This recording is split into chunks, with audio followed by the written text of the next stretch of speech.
পুরী জেলার কোণারক মন্দির 1238 শতাব্দী থেকে এই মন্দিরের কাজ শুরু হয়েছে। রাজা নরসিংহের উদ্যোগে এই মন্দির সূর্য ভগবানের জন্য তৈরি হয়েছে।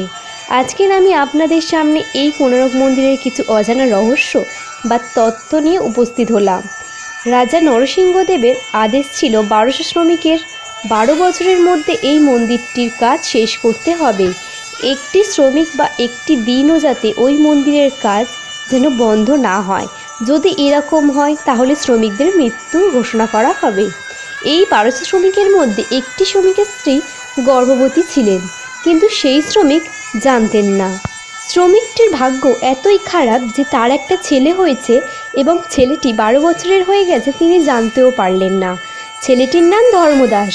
ছেলেটিকে নিয়ে তার বন্ধুরা খুব হাসাহাসি ঠাট্টা মজা করতো আর খুব বাজে বাজে কথা বলতো।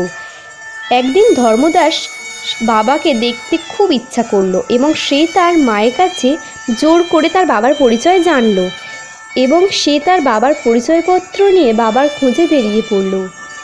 সে পৌঁছেও গেল তার বাবার কাছে। কোন বাবা তার 12 বছরের ছেলেকে দেখে খুশি হবেন না? কিন্তু ধর্মদাসের বাবা খুব সংকটে ছিল। তখন আর 7 দিন বাকি, কোনো প্রকারেই মন্দিরে মঙ্গল ঘট বসানো যাচ্ছে না।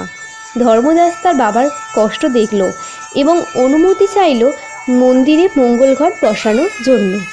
12 বছরের ছোট ধর্মদাসকে তার বাবা অনুমতি দিল এবং ধর্মদাস মঙ্গল ঘট বসানোতে সফল হলো। কিন্তু এক সমস্যা হলো। রাজা নরসিংহ 1200 শ্রমিকের ওপর দায়িত্ব দিয়েছিলেন এবং বলেছিলেন তার বেশি শ্রমিক যেন না হয়।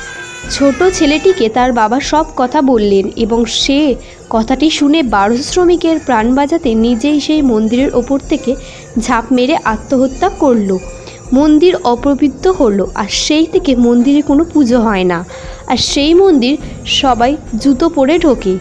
এবার যখন ইংরেজরা ভারতে আসে এবং তাদের জাহাজ এই পুরীতে এসেই থামে, তারা গবেষণা করে দেখলো যে এই পুরীতে কেন এসে জাহাজ থামে। দেখলো যে মন্দিরের ভিতরে একটি চুম্বক আছে যেটি প্রচণ্ড শক্তিশালী। কোথা থেকে আবিষ্কার হয়েছে এখনও সেটা জানা যায়নি। বলা যায় যে সেই সময়কার ব্যাসাল্ট শিলা দিয়ে তৈরি 857 ফুটের এই মন্দিরটিতে পাথরের মধ্যে ঢুকিয়ে এই চুম্বক তৈরি করা হয়েছিল। ব্রিটিশ শাসক ভারতের 7টি আশ্চর্যের মধ্যে অন্যতম এই কোণারক মন্দির। এই মন্দিরটির কথা না ভেবেই চুম্বকটি নিয়ে চলে যায় ব্রিটিশরা।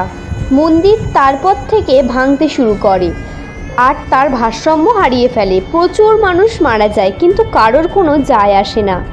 শেষে 1904 সালে 300 বছর পর লর্ড কার্জনের দয়ায় মন্দিরটির ভিতরে বালি ঢুকিয়ে আবার ভাঙা বন্ধ করা হয়। মন্দিরটির উচ্চতা দাঁড়িয়েছে 200 মিটার। এবার মন্দিরটির বর্ণনা হলো উড়িষ্যা ও দ্রাবিড় সাংস্কৃতিক সংমিশ্রণে মন্দিরটি ধূসর বেলে পাথরের তৈরি রথের আকারে তৈরি করা হয়েছে। সমুদ্র থেকে উঠে আসা সূর্যদেবীর বিশাল রথ এবং তার সাথে রয়েছে 7টি ঘোড়া। 24টি চাকার ওপর মন্দিরটি নির্মিত। প্রত্যেকটি চাকা সূর্যঘড়ির মতো, যা ভ্রমণার্থীদের আকর্ষণের বিষয়। সূর্যঘড়ির ভিতরের তারগুলো সূর্যঘড়ির সময়ের কাঁটা। সাধারণ ঘড়ি যা বলতে পারে না তা এই সূর্যঘড়ির সাহায্যে জানা যায়। মন্দিরের প্রবেশপথে বিশাল 2টি মূর্তি রয়েছে যারা কথা বলতে পারে। যদি আপনারা লক্ষ্য করেন তবেই বুঝতে পারবেন।